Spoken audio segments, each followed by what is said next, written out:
देखते हैं निम्न शिक्षण विधियां मनोविज्ञान में। मारिया मोंटेसरी में देखना पड़ना है आपको, इसमें हमेशा से यूपी टेट में क्वेश्चन आते ही आता है। तो देखिए मारिया मोंटेसरी निवासी कहाँ की थी। पहला प्रश्न यही बनता है कि मारिया मोंटेसरी कहाँ की थी। तो मारिया मोंटेसरी इटली की निवासी थी, राइट। इसके बाद आता है मारिया मोंटेसरी पद्धति के जनक कौन है। मारिया मोंटेसरी के जनक खुद मारिया मोंटेसरी ही थी। क्या है ये, इनका पेशा क्या था, वर्क क्या करती थी, किस चीज में ये तल्लीन थी। तो ये डॉक्टर थी यानी कि चिकित्सक।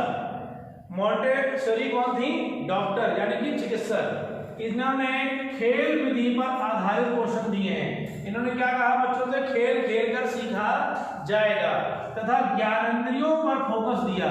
क्या कहा, ज्ञानेंद्रियों पर, कि बच्चे अपनी ज्ञानेंद्रियों को अपने बस में करें तथा 3 से 6 वर्ष के बच्चों के लिए 3 से 6 वर्ष के बच्चों के लिए मारिया मोंटेसरी ने खेल पद्धति, खेल विधि पर आधारित शिक्षा अध्ययन कराया। इसका दूसरा नाम है सहचर्य विधि। सहचर्य, दो बच्चे आपस में खेल खेल कर सीख सकते हैं। अगर एक बच्चा कमरे में बंद है दूसरा बाहर है तो दोनों का मिलन नहीं हो रहा है, तो सीखेंगे कैसे।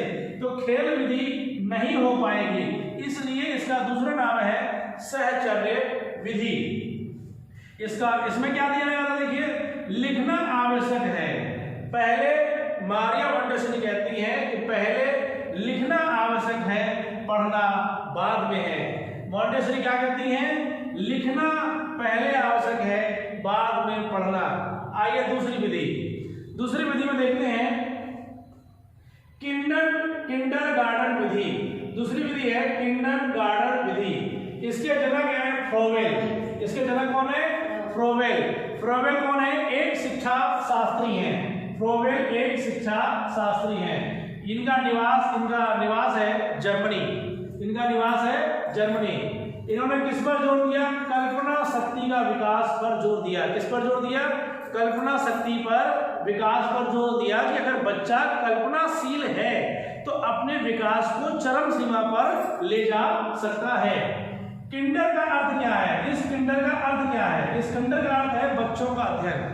बच्चों का अध्ययन, किंडर का अर्थ, ये भी एक क्वेश्चन बन सकता है यूपी टेट में।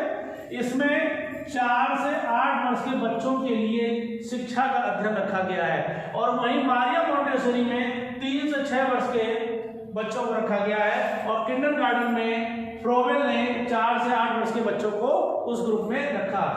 ये भी खेल पर आधारित है। इसमें पढ़ना पहले है। इसमें क्या चीज है, पढ़ना पहले है लेकिन लिखना बाद में है। वहीं वापस आते हैं पीछे, मारिया मोंटेसरी में लिखना पहले है, पढ़ना बाद में है। मारिया मोंटेसरी क्या कहती है, लिखना पहले है, पढ़ना बाद में है। वहीं हमारे फ्रोवेल कहते हैं पढ़ना पहले है, लिखना बाद में है। इस प्रकार से दोनों ने ही बच्चों के विकास के लिए अपने अपने अलग अलग आयाम बताए। इसी के बाद तीसरी विधि है प्रोजेक्ट विधि। प्रोजेक्ट विधि, इस विधि के प्रतिपादक हैं किलपैट्रिक। प्रोजेक्ट विधि के प्रतिपादक हैं किलपैट्रिक। इन्होंने इसके और भी नाम बताए हैं। इसने प्रोजेक्ट विधि के और नाम बताए जो पेपर में बहुत आए हैं। प्रयोजन विधि, नवीन विधि, योजना विधि। ये 3 विधि के जो नाम हैं वो प्रोजेक्ट विधि के ही 3 उप नाम और हैं। इस पर किस पर जोर दिया गया है, बच्चे की सामाजिक विधि पर। सामाजिक विधि पर आधारित बच्चे को समाज में किस प्रकार से रहना है, किस प्रकार से उठना बैठना, अपने कार्य को निर्वाह करना है। जॉन डीवी के शिष्य हैं किलपैट्रिक थे। जॉन डीवी के शिष्य थे किलपैट्रिक, यानी कि किलपैट्रिक का गुरु कौन है, जॉन डीवी।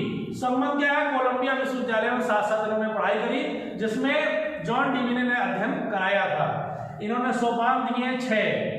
जॉन डीवी के शिष्य किलपैट्रिक ने प्रोजेक्ट विधि के 6 सोपान दिए हैं। एक बार फिर वापस पीछे आते हैं, किंडरगार्टन विधि, फ्रोवेल की शिक्षा शास्त्र की विधि जिसमें 4 से 8 वर्ष के बच्चों के लिए शिक्षा पर आधारित दिया है, खेल पर आधारित है। और इसने जोर दिया है पढ़ना पहले है, लिखना बाद में है। इसी के बाद पहले आ जाता है मारिया मोंटेसरी। मारिया मोंटेसरी ने 3 से 6 वर्ष के बच्चे रखे हैं और जिसमें कहा है लिखना आवश्यक है, पहले है लेकिन पढ़ना बाद में है। यहीं पर